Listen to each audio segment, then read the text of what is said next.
un any, 52 setmanes, un repte fotogràfic, i aquesta setmana toca fotografia a casa teva.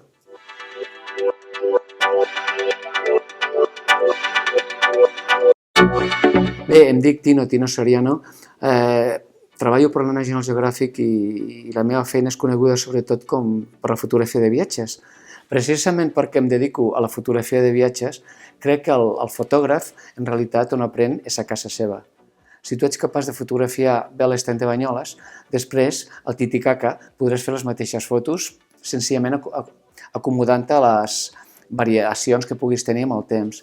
Si fotografies la ciutat de Tarragona, podràs fotografiar Beijing o podràs fotografiar Hong Kong. Si aprens a fotografiar els boscos de la Garrotxa, podràs fotografiar la Selva Negra a Alemanya. És a dir, la idea bàsica és que siguis un bon fotògraf a casa i que després apliquis tot el que has après a casa teva quan viatges pel món. Què hi fotografia a casa teva? Aquest és el repte. Fotografia la gent que estimes. Fotografia els teus fills, fotografia la teva nòvia, fotografia el teu nòvio, fotografia els teus pares.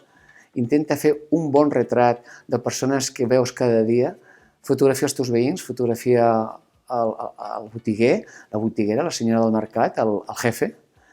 I també pots fer, si no et ve de gust fotografiar gent, també pots fer petits bodegons. Agafa una càmera de fotografia i ves al lavabo i mira la quantitat de bodegons que pots fer amb el raspall de dents, amb els sabonets. Ves al rebost, ves a la cuina, mira els armaris, mira la teva habitació, com hi ha. Intenta descobrir la teva casa a partir de les fotos que facis. És a dir, veure la teva casa com si fossis un estrany, un aliè que arriba amb una càmera i té que fer algun tipus de reportatge, com si fos la casa d'un famós. Si ets més introvertit, doncs aleshores Xema Madoz. Intenta buscar elements que hi ha a casa teva i amb aquests elements fas una creació. I per acabar, també sempre tens la possibilitat de fer alguna història, fer una fotografia en 2 o 3 històries. És a dir, no només una foto, sinó imagina un raspall de dents, un altre raspall de dents, s'apropen i s'estimen. Una història d'amor.